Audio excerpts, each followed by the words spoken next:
Hola ingenieros, buenos días, ¿cómo están?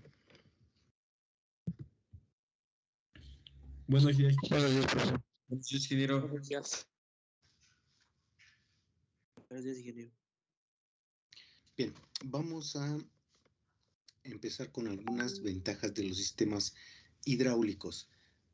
Se refiere a sistemas hidráulicos, se está hablando de sistemas de pistones y actuadores hidráulicos, ¿sale? Porque también una tubería, un simple tubo puede ser parte de un sistema hidráulico si está conectado a una bomba centrífuga. Entonces, no se refiere a esas partes, se refiere a actuadores. ¿Ok? Entonces, los actuadores pueden trabajar con una velocidad variable. Bueno, eso lo dejamos, no se me hace tan sobresaliente. Generalmente los actuadores hidráulicos trabajan a mucho menor velocidad que los neumáticos. Generalmente son para menos velocidad, pero para más fuerza. Se usan para transmitir mayores cantidades de fuerza y a la vez, al haber más fuerza, transmiten más potencia. El siguiente punto, ese sí me parece importante. El actuador hidráulico dice que puede revertir su dirección sin sufrir daño. Lo que no haríamos, por ejemplo, en un motor eléctrico. No puedes tener un motor eléctrico, vamos a suponer, unos 60 o 75 HP, dependiendo de la marca. Que lo tengas girando en un sentido y de inmediato, pum, le mandes cambiar de sentido. Si haces eso, puedes dañar el motor o las protecciones del motor eléctrico. En un motor hidráulico, igual que los neumáticos, eso no ocurre. Simplemente cambias la dirección en su válvula de control principal, en su válvula de direccional y listo. No le pasa nada a ese motor. Entonces, eso sí es una característica importante. Y ahí hago pausa para ver si hay duda.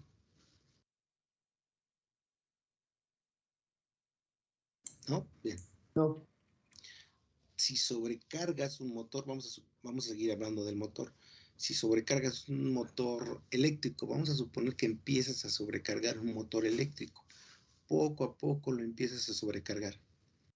Entonces, lo que va a hacer el motor eléctrico cuando lo empieces a sobrecargar, a demandar más par del que él te puede entregar a esa velocidad a la que está girando, empieza a subir la corriente demandada. Empieza a subir, hasta que abran sus protecciones de sobrecarga. Entonces, si no abren sus protecciones de sobrecarga, puedes dañar el motor. Para eso también tienen que estar bien seleccionadas las protecciones de sobrecarga del motor. En el caso de un motor hidráulico, eso no pasa, ni en cualquier otro actuador hidráulico. Si le das más carga de la que pueden soportar, simplemente se paran. Se para el actuador porque no hay la suficiente fuerza para seguir trabajando. Eso va a incrementar muchísimo la presión, abre la válvula limitadora de presión y el exceso de presión la regresa al tanque. Entonces, eso sí es notable, pero igual que en el motor eléctrico, tiene que estar bien en el motor eléctrico bien seleccionada su protección de sobrecarga. Aquí tiene que estar bien seleccionada la válvula limitadora de presión. Bien. El siguiente punto dice los paquetes hidráulicos generalmente son compactos, y eso es cierto. Son muy compactos, es un paquetito que ya te lo venden con los aditamentos que tú vayas pidiendo. Hay uno básico y de ahí le vas aumentando cosas. Bien, y ahí vamos a seguir a la siguiente. Sistema de transmisión de potencia hidráulico. Esto lo saqué de un libro que está acá arriba, se llama no alcanzo a ver muy bien, a ver, aguántenme un poquito. De este libro de aquí. Ya no alcanzo a ver. Si ustedes lo ven, me dicen. Pero es de la McGraw-Hill, no me acuerdo el título. Creo que se llama... Ay, no me acuerdo. Potencia fluida. Sí, potencia fluida. Ingeniería de la potencia fluida, ya me acuerdo. Entonces, es un sistema es un esquema muy breve. Simplemente nos dice que tenemos que alimentar a todo el sistema con energía mecánica. Casi siempre, esa energía mecánica viene de un motor eléctrico. No necesariamente, pero casi siempre viene de un motor eléctrico en forma de par y velocidad angular. Par, la T, y velocidad angular, la W. Con eso alimentamos a nuestro sistema. Adentro del sistema, esa potencia hay alguna transformación para poderla controlar y nos sale también potencia mecánica. Entonces, a veces como que no hace mucho sentido, oiga, profe, lo alimentamos con potencia mecánica y nos da potencia mecánica. Sí, pero aquí viene en par y en velocidad angular. Si tú lo metes a pistones, es decir, movimientos lineales, lo cambias a velocidad y a fuerza. Si lo cambias a movimientos giratorios, otra vez, velocidad angular y par. Y ahí voy a hacer una pausa para ver si hay duda.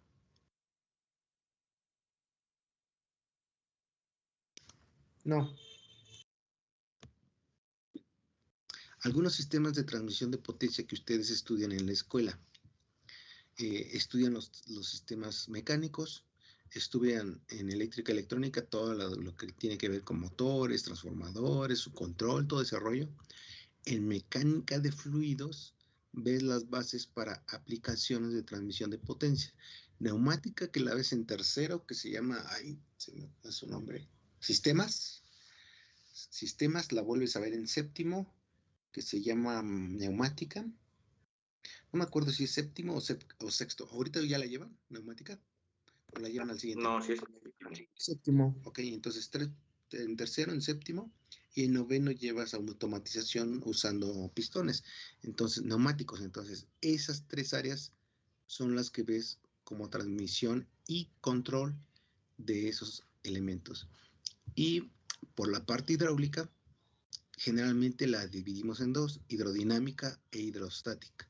Hidrodinámica es lo que vimos, dije mal, hidrostática, parte de la parte de la hidrodinámica es lo que vimos en bomba centrífuga, ¿ok? Parte de la hidrodinámica, lo que vimos en bomba centrífuga. Y ahorita estamos viendo hidrostática, que es transmisión de potencia a través de actuadores hidráulicos, es decir, fuerzas grandes o par grande para hacer algún tipo de trabajo. Bien. Aquí nos habla, está medio sencillo en el esquema, vamos a dejarlo así. Ustedes ya han visto mucho más detalle. Está hablando de nuestro sistema neumático de transmisión de potencia. Generalmente, aunque no necesariamente, generalmente esa potencia mecánica viene de un motor eléctrico. Es decir, tú alimentas con energía eléctrica, el motor eléctrico hace la primera transformación de energía eléctrica a energía mecánica. El motor te entrega energía mecánica en forma de par y velocidad angular. Y con eso alimentas al compresor, ya sea por medio de poleas y bandas o directamente acoplado al compresor de aire. Y vieron un montón de tipos de compresores, que el de pistón, que el de paletas, que el centrífugo, que no sé cuál, que no sé qué, que el de tornillo sale. El compresor de aire te entrega el aire, es decir, atrapa el aire, lo comprime y te lo entrega con energía almacenada en forma de entalpía y con un flujo másico. ¿Ok? No nos vamos a meter con entalpías, aquí no dice, pero también aumenta la entropía. Esas clases se las dejamos a sus clases de termo. No sé si los robóticos lleven algo de termodinámica, la verdad no lo sé. No. ¿No lleva nada? Sí lo llevamos, pero No. ¿Ni lo básico? Nada. Órale. Si acaso en química aplicada. Bueno, entonces llevan un poquito nada más en química. Bueno, no nos vamos a meter en esas cosas, pero el compresor de aire le entrega energía al aire y se almacena en el aire. Entonces, noten por favor aquí, en este tercer cuadrito, dice que se van a hacer las correspondientes transmisión de la energía, control de la energía y esta parte que está aquí que dice almacenamiento. Podemos almacenar, es decir, aquí están hablando también de que existe un tanque que ustedes vieron en sistemas, un tanque donde se acumula el aire a presión y almacena energía. Esa energía almacenada en el tanque la mandas a través de diferentes tuberías y pasa por diferentes válvulas y no sé qué tanta cosa hasta llegar a tus cilindros o actuadores que lo transforman, si es movimiento de rotación, en velocidad angular y par, o si es movimiento lineal, en velocidad y fuerza. ¿Para qué? Para mover una carga. Otra vez, partimos desde energía mecánica y después de un montón de rollo aquí en medio, llegamos a energía mecánica, pero de otra forma, lineal o angular en neumática. Y ahí voy a hacer una pausa para ver si hay duda.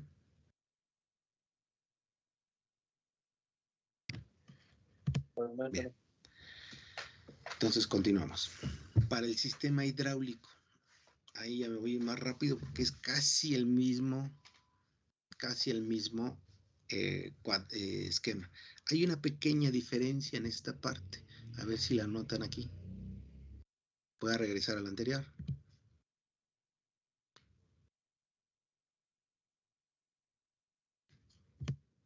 ¿La diferencia? Bien, el sistema hidráulico de transmisión de potencia no almacena energía. ¿Por qué será que no almacena energía? Porque todo el tiempo se está moviendo el fluido. No, también todo el tiempo se está moviendo el neumático. Y ahí sí podemos Y almacenar. se almacena, pierde su fuerza, ¿no? Bueno, su Pero, velocidad con la que va. pero otra vez, hijo, te digo muy cortado. ¿Me puedes repetir? ¿Te acercas más a tu micrófono? Ah, ¿ahí me escucha? Sí, un poquito mejor. Que es que si el fluido ya va a una velocidad, a un caudal, si se almacena se perdería, ¿no? ¿O No, cambiaría? no es la razón. Porque esos no son compresibles, los líquidos. Por eso, esa es la razón. Gracias, ingeniero. Sí, en un sistema neumático, el fluido de trabajo es aire y el aire es un gas que es compresible. Al ser un gas compresible, voy a regresar al sistema neumático. Al ser un gas compresible, el sistema neumático puede almacenar. ¿En dónde almacena el aire? En un tanque. Metes el aire que viene del compresor, lo metes en un tanque de acero. Aquí metes el aire. Y el aire funciona como si tuvieras almacenado en pequeños resortes. Imagínate que tienes resortes y los comprimes y los metes aquí al tanque. Entonces, un resorte que está comprimido, cuando lo sueltas, puede ir soltando esa energía. Así funciona el aire, porque el aire es compresible. Entonces, puedes poner a trabajar un rato el compresor. Aquí está tu compresor.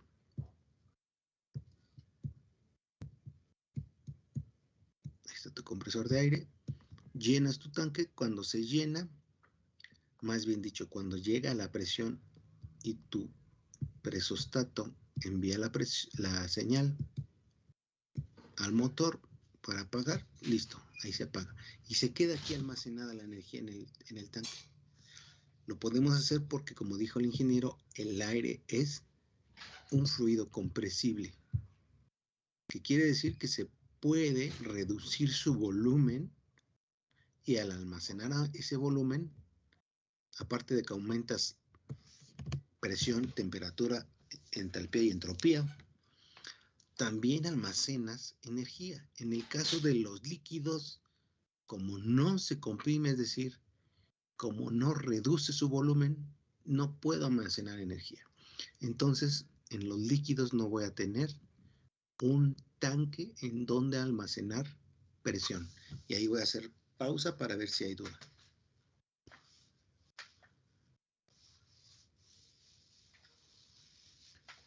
No, bien, continuamos. Entonces, decíamos que es casi el mismo diagrama. La diferencia es que en vez de compresor tengo una bomba. Generalmente para los sistemas de potencia son bombas de desplazamiento positivo. Bombas de desplazamiento positivo que le dan al fluido energía en forma de presión y caudal.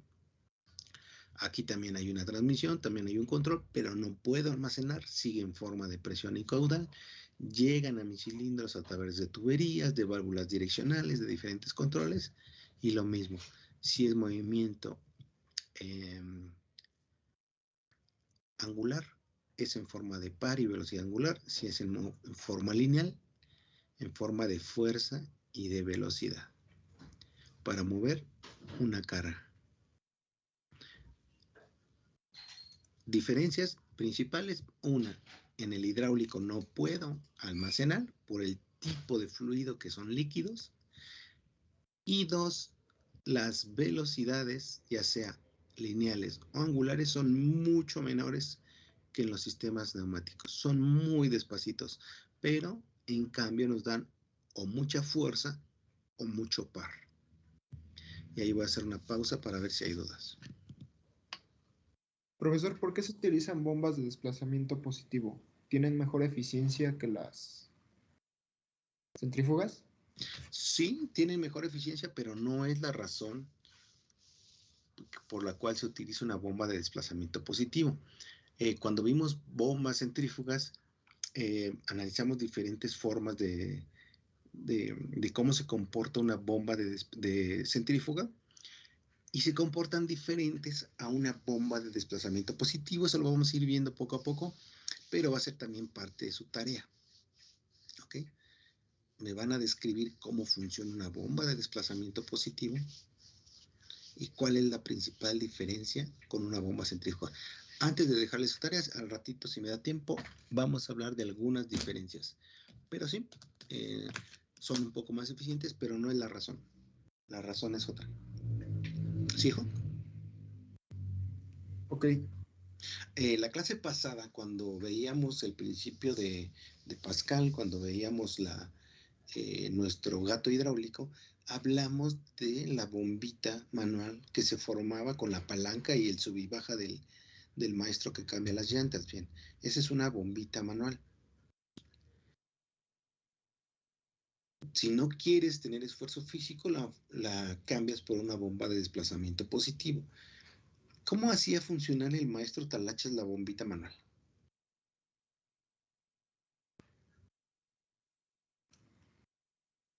Pues hacía palanca. Hacía palanca y ¿qué más? Esa palanca que hacía. Impulsaba el émbolo y con una válvula check mantenía la presión que se Sí, iba a medir. antes de llegar a los checks. ¿Qué tipo de movimiento tienes en los émbolos? El lineal. Es un movimiento lineal. ¿Y qué más? Un Ah, movimiento alternativo. ah, ¿Ok? Esa es la forma de que el maestro accionaba eso. ¿Qué diferencia habría con la bomba centrífuga? ¿Cómo le da movimiento la bomba centrífuga al fluido? de manera angular. Motor, ¿no? Bueno, ¿Ok? Ambos tienen razón. Por medio de un rotor. ¿Cómo le llamamos al rotor? impulsor. Por medio de un impulsor, la bomba centrífuga transfiere energía al fluido. ¿Qué hace la bomba centrífuga para transferirlo? Pone a girar su impulsor y por medio de un cambio en la velocidad, es decir, por medio de una aceleración, le da energía al fluido. En la bomba manual del maestro que cambia las llantas, ¿hay esos mismos cambios de velocidad? ¿Le está dando cambio de velocidad al líquido? ¿Estás provocando una aceleración tal que le transfiere energía al fluido? ¿Qué nos decía el principio de Pascal? ¿Qué quería transmitir el maestro de las que cambian las llantas? Desplazamiento. No, el desplazamiento es una consecuencia, pero ¿qué nos dice Pascal? ¿Qué es lo que se transmite íntegramente? Pues que con poca fuerza está levantando un auto, ¿no? Sí, esa es la consecuencia. ¿Qué dice el principio de Pascal? ¿Qué es lo que se transfiere de manera íntegra en todo el sistema? ¿La presión? La presión. Entonces, déjenme hacer aquí. Ustedes conocen muy bien, bueno, no lo sé si ahora los dejan. Cuando van al kinder, no sé si ahora los dejen, a nosotros nos dejaban llevar jeringas, claro, sin aguja, para hacer guerritas de agua. ¿Ustedes les dejaban o no? ¿Para hacer qué? Guerritas de agua. Ah, no. ¿No? Pues ¿a qué kinder fueron, malvados? ¿Qué hacían en el kinder? O en la primaria, o en alguna vez tuvieron que haber luchado guerritas de agua, ¿no? Solo que fuera de contrabando. Bueno, esta es la bomba de desplazamiento positivo, casi la primera que tienen contacto los niños. Bueno, no sé ahora, les digo, no sé si ustedes los dejen. Nosotros en la kinder primaria te dejaban llevar esto en tiempo de calor, en invierno no. En una cubeta o en una bandeja tenías ahí tu recipiente de agua. ¿Qué querías hacer para cargar tu arma? Para cargar tu jeringa con agua, ¿qué tienes que hacer? Meterlo en el agua y jalar lo que vendría siendo ahí el pistón. Jalar el émbolo. Al jalar el émbolo, ¿qué le pasa a este volumen de aquí? Aumenta. Aumenta el volumen. Al aumentar el volumen se crea una sección, dije mal, una succión o una presión negativa, lo que succiona el agua. Pum, llenas tu jeringa. Cuando ya la tienes lista para ir a pelear contra el otro equipo, ¿qué es lo que haces? Presionar el émbolo. Presionas el émbolo. ¿Eso qué va a provocar en el volumen? Que disminuya. Al disminuir el volumen, ¿qué le va a pasar a la presión? Va a aumentar. Aumenta la presión. Esa presión que aumentó, ¿qué le pasa a esa presión en esta tobera? O en este cono. Bueno, saldría. Va a subir con más velocidad, ¿no? Teorema de Bernoulli, ¿qué dice? Si la energía se conserva y aquí tengo mucha presión y reduzco el área, ¿qué le pasa? Primero con la ecuación de la continuidad. ¿Qué le pasa aquí a mi velocidad?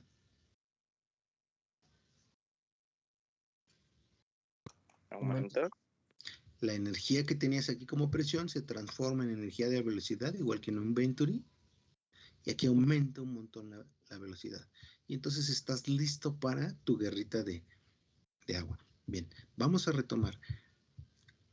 ¿Cómo le doy la energía al fluido? ¿Cómo succiono y cómo le doy energía al fluido? ¿Qué tiene que cambiar para que ese fluido entre y qué tiene que cambiar para que ese fluido salga? La presión. La presión. No, antes de la presión es la consecuencia. ¿Qué tiene que cambiar aquí? ¿El área? El volumen, no el área, el volumen. Bien, entonces vamos a tratar de responder la pregunta del ingeniero. ¿Por qué bombas hidráulicas y no, dije mal, por qué una bomba de desplazamiento positivo y no bombas centrífugas? Bien, por la forma en que esas bombas transfieren la energía al fluido. Mientras la bomba centrífuga lo hace por medio de un cambio en la velocidad, la bomba de desplazamiento positivo la hace a través de un cambio en el volumen. La forma de hacer ese cambio en la energía es diferente. Aquí es por medio de un cambio en el volumen. Bueno, ¿y eso qué? ¿Eso qué tiene que ver, profe? La consecuencia de que las bombas de desplazamiento positivo hagan un cambio en el volumen. ¿Ya puedo borrar este garabato que hice? Bueno, a lo mejor lo ocupo Sí, más profe. rato. ¿Qué le pasaba a mi bomba centrífuga cuando variaba el caudal?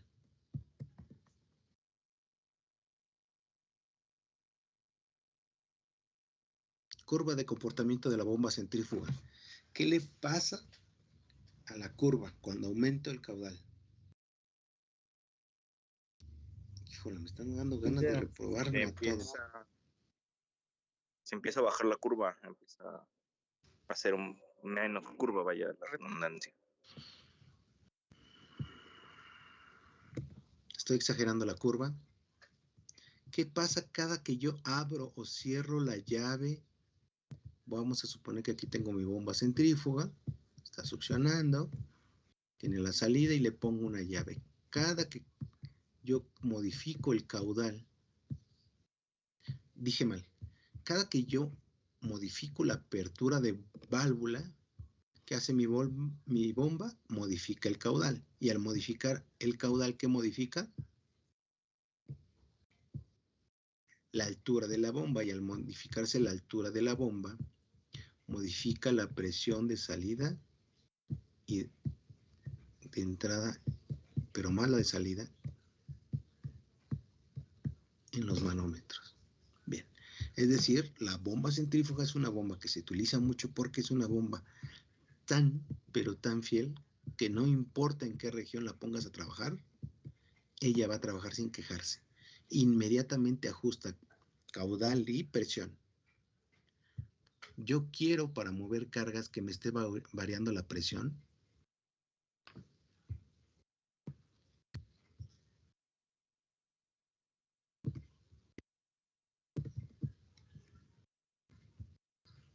Pues claro que no.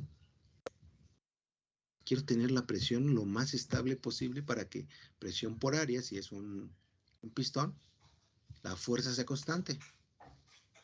O que el par sea constante en un movimiento circular. Entonces una bomba centrífuga no me sirve. Necesito una bomba que trate de mantener la presión. Y esa es la bomba de desplazamiento positivo. Voy a regresar a mi bomba básica. Ahí está mi jeringa para mi guerrita de agua. Ay, me salió toda choca. Ustedes háganla bien porque a mí me sale todo choco, ¿eh? Acuérdense que ya mi pulso no da. Ahí está mi jeringa. O las compran también ahora que viene Navidad. Las compran para el pavo y le inyectan vino y no sé cuántas cosas le ponen, ¿no? ¿Quién le ayuda a su mamá a hacer eso? ¿Nadie? A veces. Órale, ahí está mi bomba de desplazamiento. ¿Qué pasa si a esta jeringa yo le conecto un motorcito y un sistema de biela y manivela? Tengo una bombita mecánica. Esto está girando. Aquí tiene una articulación, aquí tiene articulación. Esto está girando. Y mi bombita está para atrás y para adelante. Ahí está. Para atrás y para adelante. Succiona, descarga, succiona, descarga, succiona, descarga. ¿Qué pasa si a esta jeringa, que es hipotética, yo le pusiera una llave a la salida? Igual que en mi bomba centrífuga. La bomba centrífuga apenas le cierra un poquito, ajusta el caudal y la presión.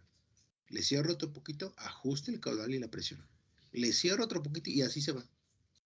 ¿Por qué? Porque esa bomba es muy fiel. Trabaja en cualquier condición. Esta bomba es necia. Esta bomba es diferente. ¿Por qué? Porque su principio de funcionamiento es diferente. Transfiere la energía por medio de un cambio de ¿qué? Volumen. Un cambio en el volumen que produce un cambio en las presiones. Bien, si yo pudiera conectar un manómetro aquí,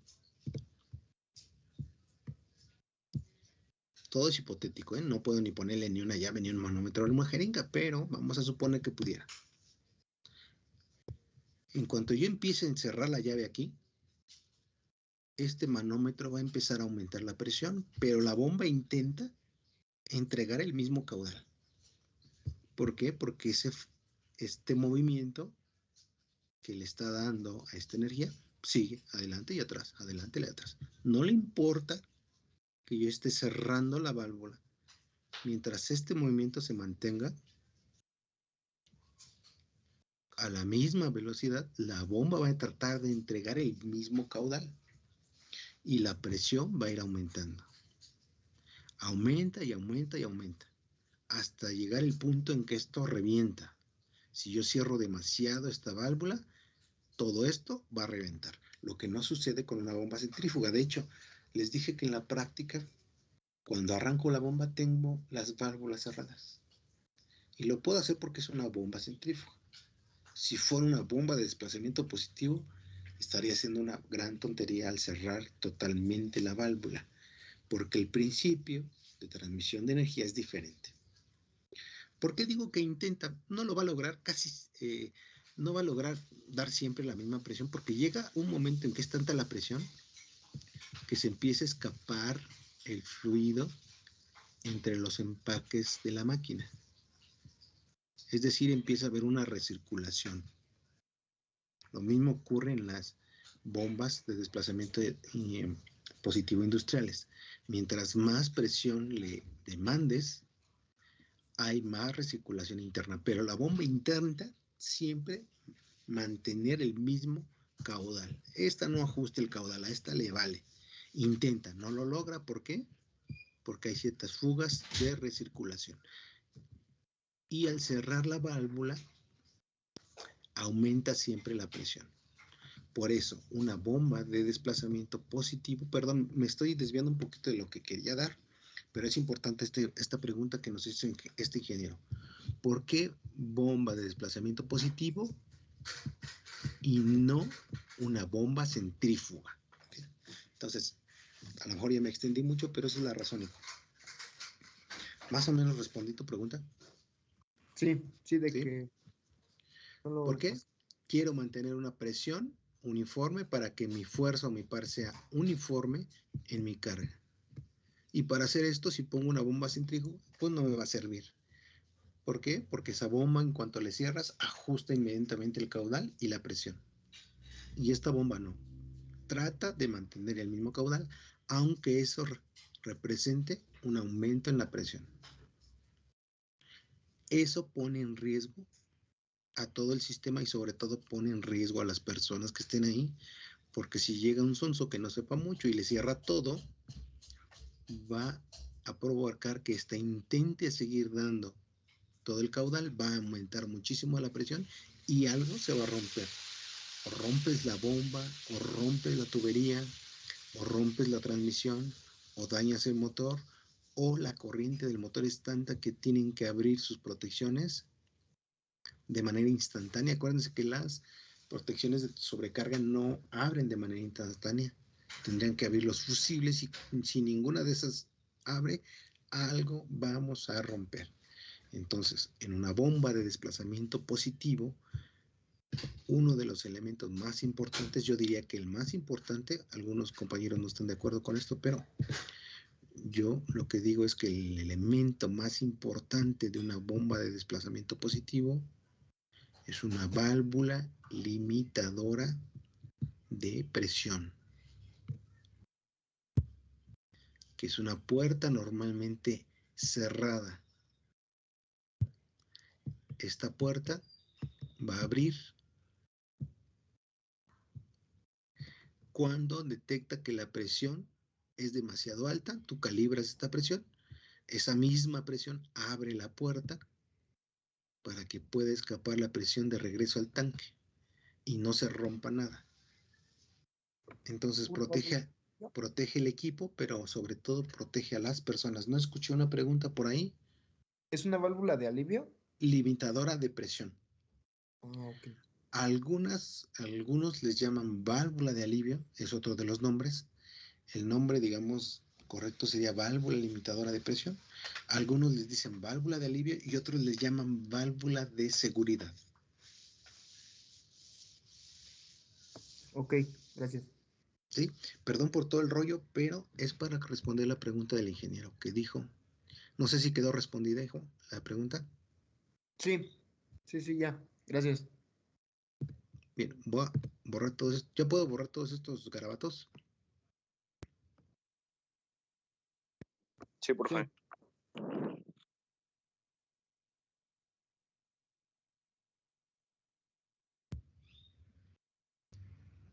Profesor, Sí. una duda, ¿esas válvulas se calibran o ya vienen calibradas? O sea, Hay de los dos tipos, hija. Hay válvulas limitadoras de presión que vienen ajustadas de fábrica y no hay cómo moverlas en campo. Y hay válvulas limitadoras de presión que permiten que el operario pueda modificar la presión deseada. Pero ¿cómo se dice? La regla es que si esa válvula se puede calibrar, sea calibrado por alguien que entienda el sistema. ¿Ok? No puedes mandar a cualquiera que no entienda, que vaya a cerrar completamente esa válvula y pone en peligro no solo el equipo, sino generalmente va a poner en peligro a tu gente. Entonces sí, hay válvulas que se calibran. Generalmente depende del símbolo. Acuérdate que, ¿te acuerdas de cuando viste resistencias? Y si te traía una flechita así, quiere decir que es una resistencia ajustable. Tú lo puedes de algún... ajá, un potenciómetro, ¿no? Hay algún mecanismo para que tú lo varíes. Bien, aquí es lo mismo. Si la válvula limitadora de presión, este es el símbolo, la puerta está abierta, es decir, llega aquí la presión, encuentra la puerta cerrada. Hay una pilotaje interno que es la misma, cuando aumenta mucho esta presión, es la que abre la puerta para que regrese al tanque. No la podemos tirar a la atmósfera como en el neumático, tienes que regresarle al tanque. Y esa puerta cerrada la cierra un resorte. Si trae el símbolo así, cruzado, quiere decir que esa válvula es ajustable en campo. Pero tiene que hacerlo alguien que entienda del sistema, no puedes mandar a cualquiera. Alguien que entienda y que sea responsable de esto. Si no trae la flechita, quiere decir que no se puede ajustar en campo. ¿Y cuál es más duradera? ¿Perdón? ¿Cuál dura más? Porque me imagino que esta pues llega un instante en el que se puede llegar a descalibrar. Entonces, ¿como cuánto es más o menos el periodo de vida de una calibrada y una que no se puede calibrar? No, el periodo de tiempo tienen que ser igual. Estos elementos, como dije hace rato, es el más importante del sistema. Es el elemento más importante porque protege al sistema y protege a la gente. Entonces, no importa si es ajustable o no, estas válvulas son muy, muy duraderas. Y generalmente si entras a trabajar en esto, hay una hoja de mantenimiento. De estarle revisando y de estar checando esto. Así como te dicen de tu carro, cada 20,000 kilómetros, cambia el filtro. Órale, aquí también te va a decir, cada tantas horas de uso, hay que revisar estos puntos y cada tantas horas de uso hay que cambiar la válvula. Es la más importante del sistema. Fija, pero no tiene que ver la durabilidad, con el tipo, si es ajustable o no en campo. Ok. Sí, muchas gracias. ¿Sí? Bien, perdón, me desvié un poquitín, pero era para contestar la pregunta. Vamos a seguir con, aquí esta me la voy a brincar porque dicen que ustedes nos llevan termo. Solo habla de la conservación de la energía que se transfiere, no se destruye, entonces me lo brinco porque ustedes no ven termo. Entonces esta parte me la voy a llevar rápido. Bien, aquí nos hablan de cómo se transfiere energía a través de una pared movible. Para nosotros son los pistones. O podría ser, si está así circular, pues un movimiento angular. ¿Ok? Entra presión, hay una pared móvil y la condición es que haya menos presión del otro lado de la pared. Si hay la misma presión, no va a haber intercambio. Tiene que haber menos presión del otro lado para que pueda existir el movimiento. ¿Ok?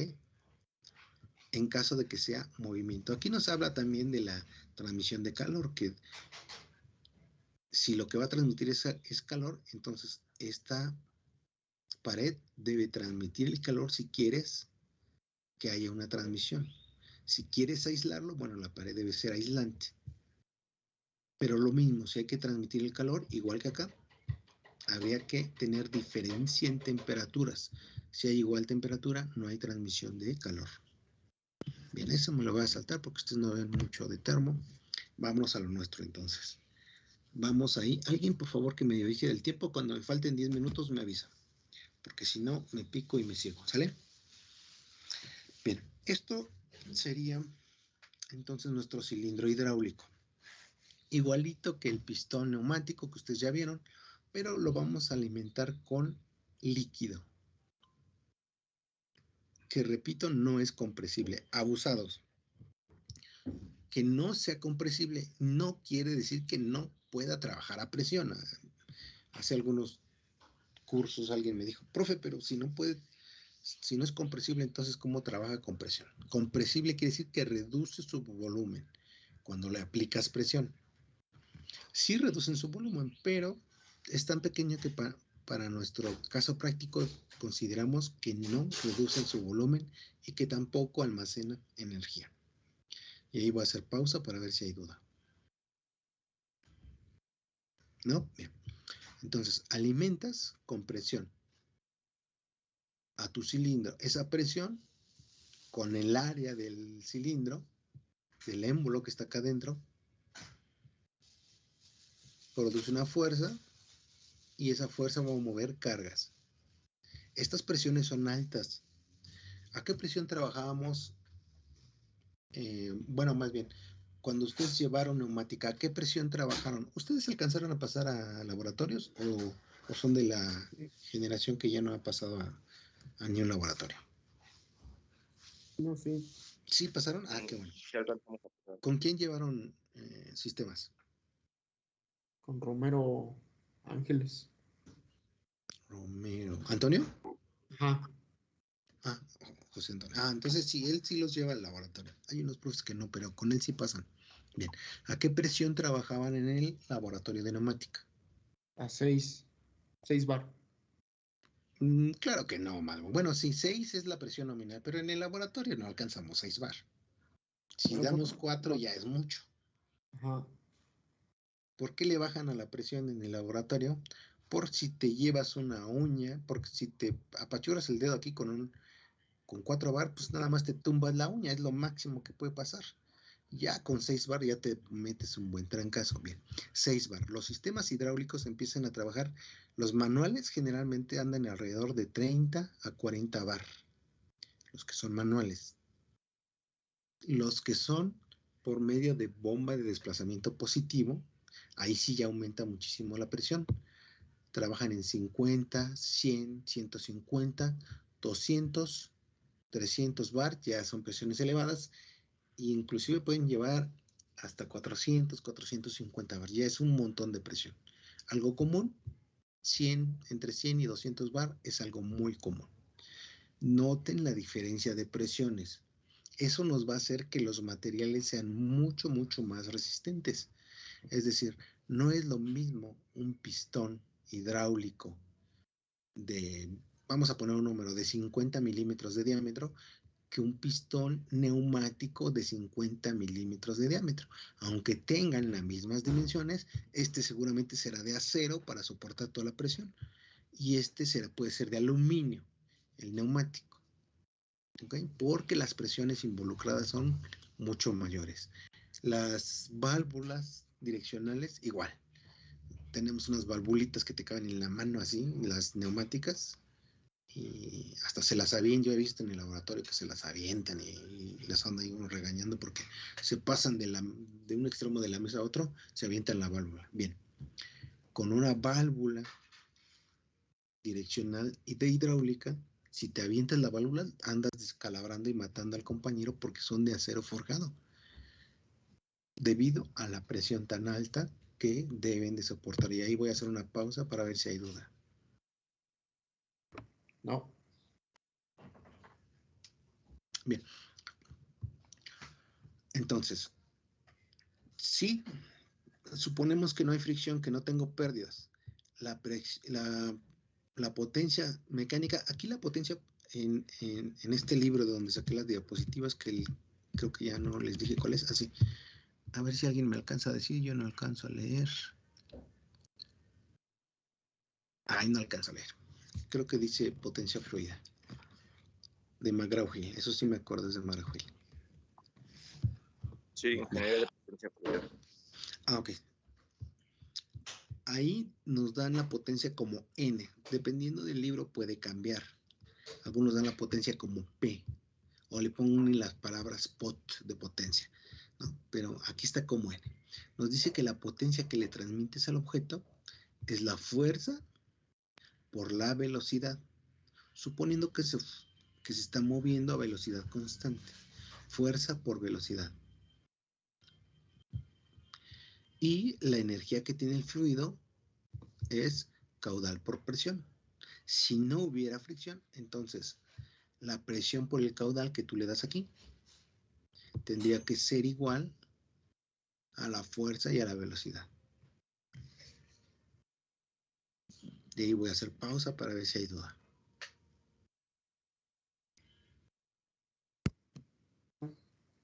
Entonces, háganme un favor. Con esas ecuaciones y con la ecuación de continuidad que ustedes ya conocen, resuelvan esto en su cuaderno, por favor. Vayan de uno en uno, ¿no? Denle captura de pantalla y vayan resolviendo el 1. Vamos a dar unos momentitos para que se llamen entre los equipos y se pongan de acuerdo cómo le van a hacer. Tan sencillitos. ¿Le puedes regresar tanto a la anterior, por favor? Ah, no están copiando. No, sí, ya. Gracias. Vale.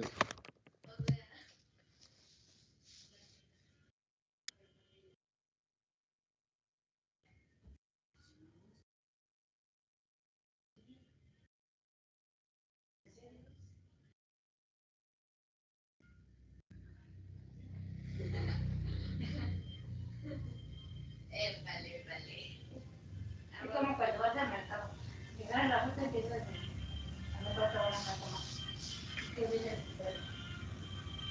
No, no pasó, no. ¿No lo llevas? No la dañes. No la dañes. Igual.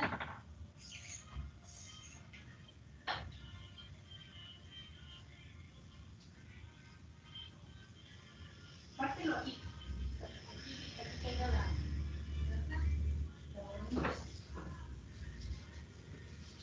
A ver, te la parto aquí.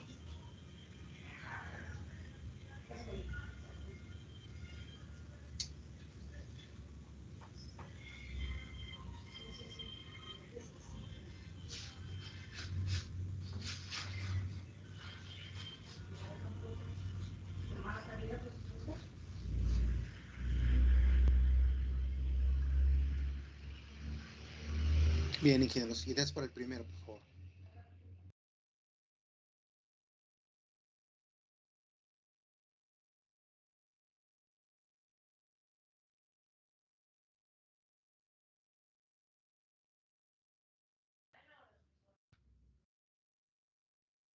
¿No? ¿No hay ideas? Es de 75, ¿no, profe? El primero. ¿Perdón? Salió. Es de 75, ¿no? 75, ¿qué hijo? Es lo que no sé si sean galones por minuto. Ah, usted dígame. Analice las unidades que hizo.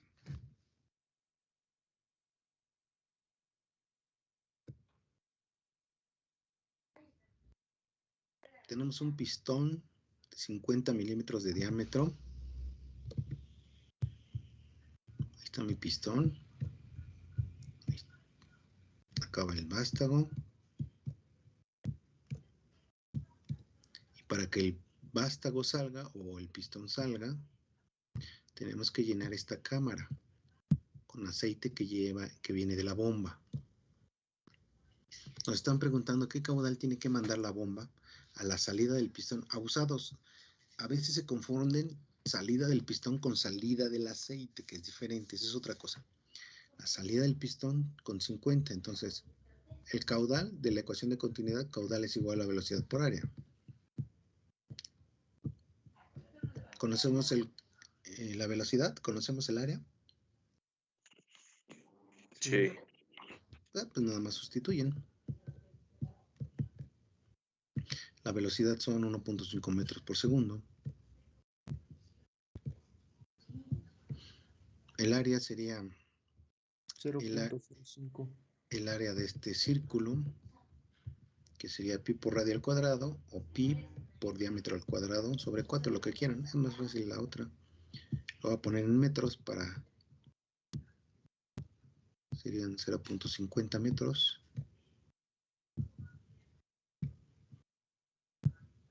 al cuadrado sobre 4. Y listo. Ya tenemos ahí.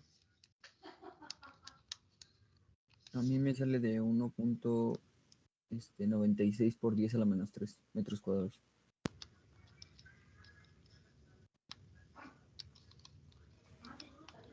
¿Cuánto, hijo? 1.96 por 10 a la menos 3. 1.96. ¿No será 2.96? 2.94 por 10. 2.94. Sí, es más. 2.94. Entonces el caudal les da aproximadamente 2.94 unidades Metro Metro cúbico. cúbico sobre segundo. por 10 a la menos 3, ¿verdad? Sí. Ajá. Sí.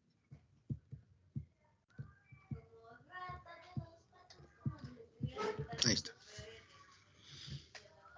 Entonces, ¿qué caudal tendría que darme la bomba? Por lo menos este caudal, 2.94 por 10 a la menos 3 metros cúbicos segundo. Cada que está por 10 a la menos 3 litros. Es decir, me tiene que dar por lo menos 2.94 litros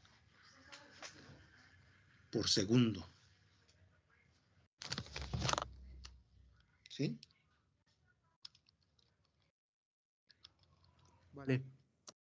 Entonces es una bombita que me tiene que dar aproximadamente 176.4 litros por minuto. En bombas de desplazamiento positivo, como los caudales son pequeños, generalmente te dan los caudales en litros minuto.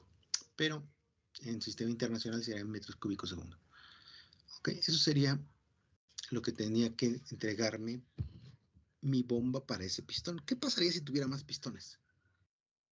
Vamos a suponer si tuviera algo así. ¿Puedo borrar ya? Sí. Sí.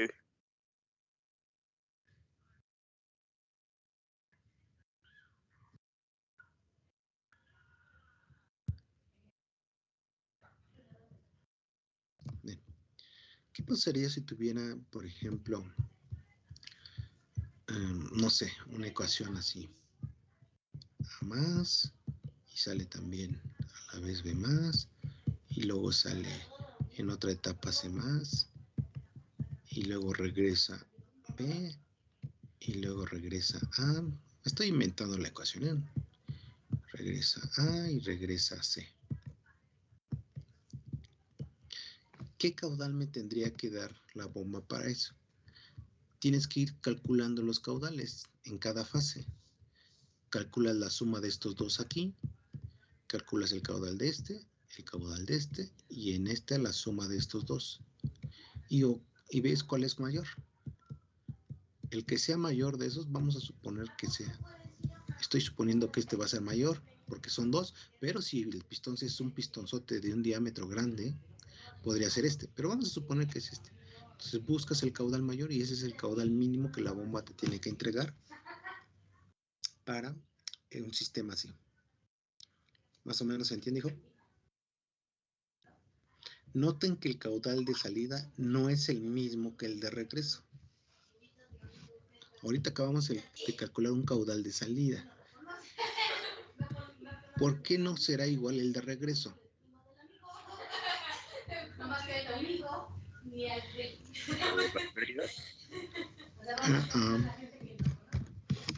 ¿Por qué no será lo mismo llenar esto para que salga que llenar, déjenme cambiarle el color, por el área, ¿no? que llenar esto Sí, por para el... que El Para área sacar del el pistón émbolo. no es muy diferente, ya nomás bajaría. Por el volumen que ocupa el vástago.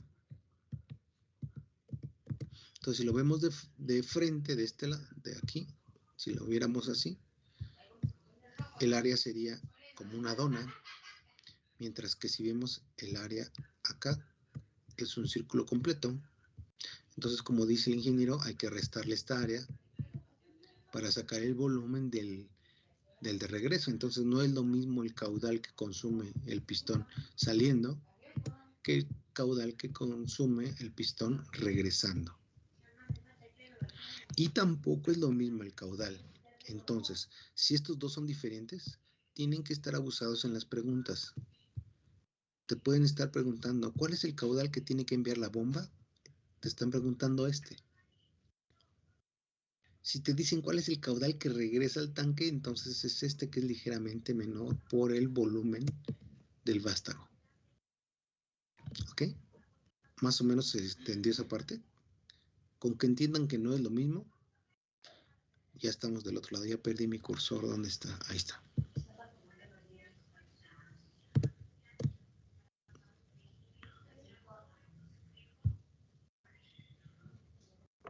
Vale.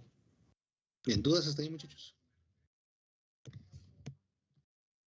Bien, ideas para el problema 2. ¿Cómo le hacemos?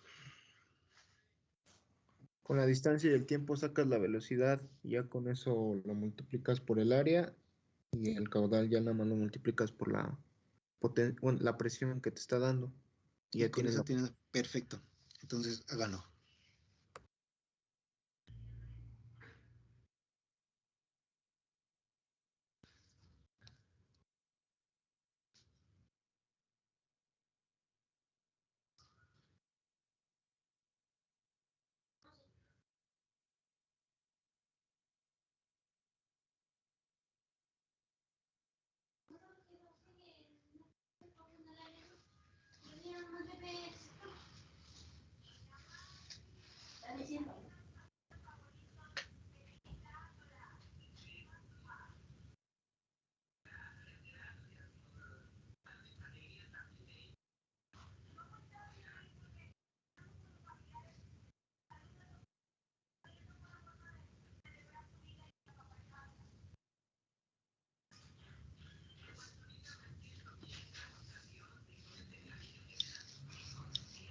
¿Sería igual en watts, profesor?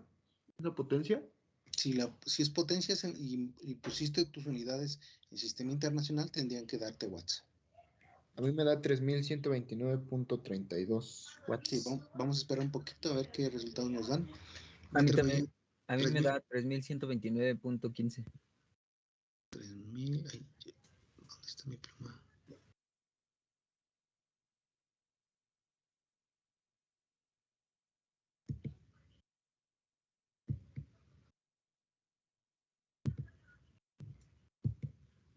Ah, es que le puse otro color, por eso no se ve.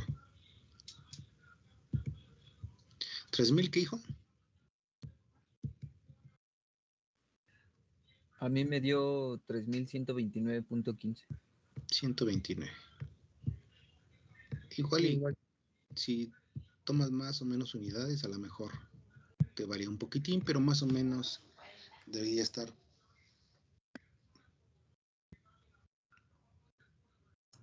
Profe, aquí en estos cilindros, imaginemos, la posición también afectaría al caudal. O sea, ¿a qué me refiero? Que si estuviera volteado o así, hacia abajo o alguna forma así, o eso es indiferente. No, sería indiferente.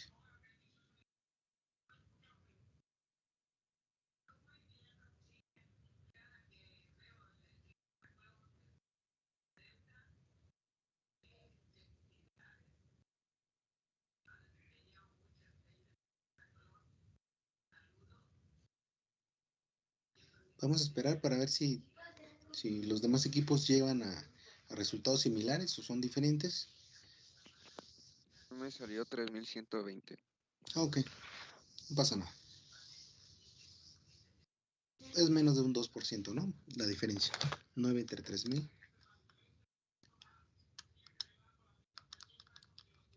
Sí, es menos de un 2%. Entonces no pasa nada. Dependiendo de los decimales que hayan tomado, puede ser que haya una ligera diferencia.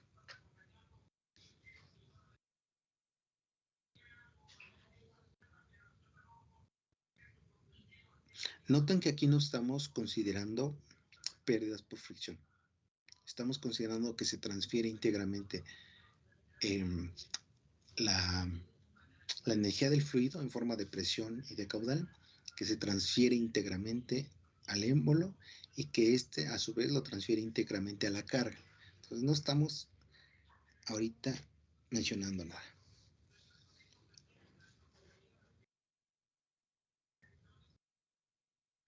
Bien, vamos a cambiar, vamos a dejar los otros para que lo hagan ustedes en la tarea. Déjenme borrar estos garabatos. Ahí está. Bien, este también me lo voy a brincar para que lo hagan de tarea. Abusados, aquí les preguntan dos cosas.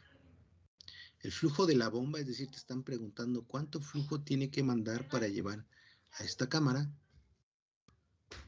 Y el flujo del regreso al tanque. Dijimos que este flujo es diferente por la diferencia en el área transversal que ya mencionaba el ingeniero y que a su vez nos va a hacer un cambio en el volumen. Entonces, el caudal que te manda la bomba, en este caso es diferente al que regresa al tanque. Te piden los dos. De los demás ya. Bien. Déjenme ver este. Carrera, camisa. Aquí, en este. Nos están diciendo que la fricción y el émbolo con la camisa hay una fricción del 10% en la pérdida. Aquí sí ya nos piden, ya nos dicen que va a haber pérdidas. Entonces, ¿qué es lo que se va a perder? No se pierde el caudal. Si yo tengo que mi energía en el fluido es caudal por presión, tendría que ser igual en la carga a la fuerza por la velocidad si no hay pérdida. Pero si hay pérdida, entonces ya no es igual. Si hay una pérdida, lo que le llega a la carga ya es menos. Si pierdo 10, ¿cuánto le llega?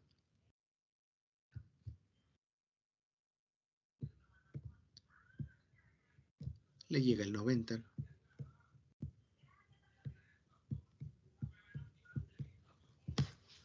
¿Ok? A eso también le llamamos eficiencia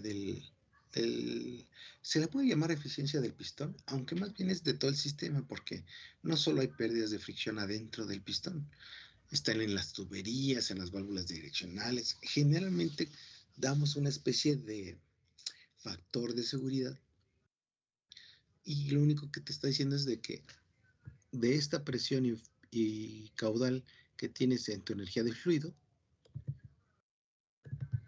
le llega un poquito menos realmente a tu carga. ¿Cuánto? Podemos estimar generalmente un 10%. ¿Ok? Y bien, vamos a dejar hasta ahí la clase de hoy. Y estos ya los van haciendo con calma, se los pongo en su tarea. Sí, por favor. ¿Dudas hasta ahí, muchachos? No, creo que no. No, ninguna. No. Ahora, les voy a dejar ya los problemas para que los van resolviendo con calma. Aquí lo que estamos diciendo es lo siguiente. Le llamamos eficiencia del cilindro, aunque digo que no solamente ocurre en el cilindro, ocurre en todo el sistema. Si el sistema fuera 100% eficiente y aquí me llegan 100 unidades de entrada de potencia en forma de presión y caudal, tendrían que salir 100. Si fuera un pistón en forma de fuerza y velocidad, aquí me falta. Si fuera en forma de movimiento angular, tendría que ser en velocidad angular por par. Bien. Si fuera 100% eficiente, entran 100 y salen 100. Pero como aquí entran 100 y pierdo 10, entonces aquí tienen que llamarme 90. Por eso lo multipliqué por 0.9 en los garabatos de hace rato. ¿Sí? Es un número genérico, generalmente le damos un 10%, pero puede variar. Mientras más velocidad le des a un cilindro hidráulico, va a aumentar la pérdida y va a disminuir el valor que le multiplica de acá, ¿vale? Pero eso lo vamos a ver en las siguientes clases. Bien, si no hay duda hasta ahí, vamos a dejar hasta ahí la clase de hoy. Ahí, ¿qué es esto? Ah, es otro problema. Aplicando lo que acabo de decir, te van a decir que la pérdida ya del sistema ya es mayor. Te preguntan caudales, etcétera. Bien, es lo mismo. Ya se los voy a dejar para la tarea. ¿Dudas, ingenieros? No, ¿No? profe. ¿Seguros? No, profesor. Bien. Les dejo entonces su tarea, que tiene que ver con esto que acabamos de los pistones, y con que empiecen a buscar cómo funciona una bomba de desplazamiento positivo. Ya lo platicamos aquí, pero les voy a pedir que investiguen algunos tipos muy comunes que encontramos en esta área de desplazamiento positivo. Si no hay ninguna duda, déjenme pasar lista. Ahí está mi lista. Listo. Y nos vemos la próxima clase.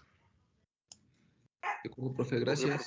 Adiós. Vale, profesor. Nos vemos. Gracias.